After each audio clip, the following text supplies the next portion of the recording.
આજથી મે મહિના સુધી દેશના મોટાભાગના વિસ્તારોમાં હીટવેવના દિવસો વધુ રહેશે। આ વર્ષ ફેબ્રુઆરીમાં ભારતમાં હવામાને છેલ્લા 125 વર્ષ જૂના અનેક રેકોર્ડો તોડી નાખ્યા છે।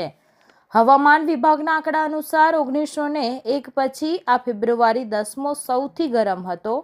આ મહિને માત્ર દિવસના તાપમાને લોકોને પરેશાન કર્યા ન હતા, પરંતુ રાતો પણ અપેક્ષા વગર ઘણી ગરમ હતી, જેના કારણે તે રેકોર્ડ પરનો ત્રીજો સૌથી ગરમ ફેબ્રુઆરી બન્યો હતો। દિવસ અને રાત્રિના સરેરાશ તાપમાનને ધ્યાનમાં રાખીને આ મહિનો 1901 પછી 5મો સૌથી ગરમ ફેબ્રુઆરી સાબિત થયો હતો। ટૂંકમાં આ વર્ષે ઠંડી લગભગ ગાયબ થઈ રહી હતી અને ગરમીએ સમય પહેલાં જ તેની હાજરીનો અનુભવ કરાવ્યો હતો।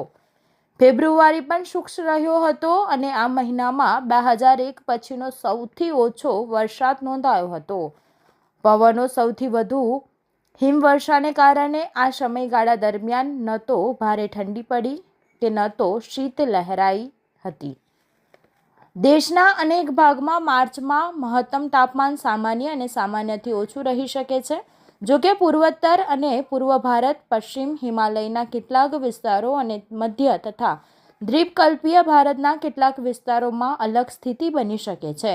દેશના મોટાભાગના હિસ્સામાં માર્ચમાં લઘુત્તમ તાપમાન સામાન્ય રહેવાની સંભાવના છે।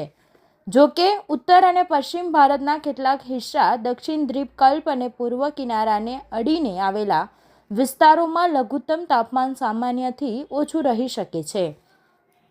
હવામાન વિભાગના ડાયરેક્ટર જનરલ મૃત્યુંજય મહાપાત્રએ જણાવ્યું હતું કે માર્ચ, એપ્રિલ, મે સિઝનમાં હીટવેવની સંભાવના વધવાથી જાહેર આરોગ્ય, પાણીના સંસાધન, વીજળીની માંગ અને જરૂરી સેવાઓ પ્રભાવિત થઈ શકે છે।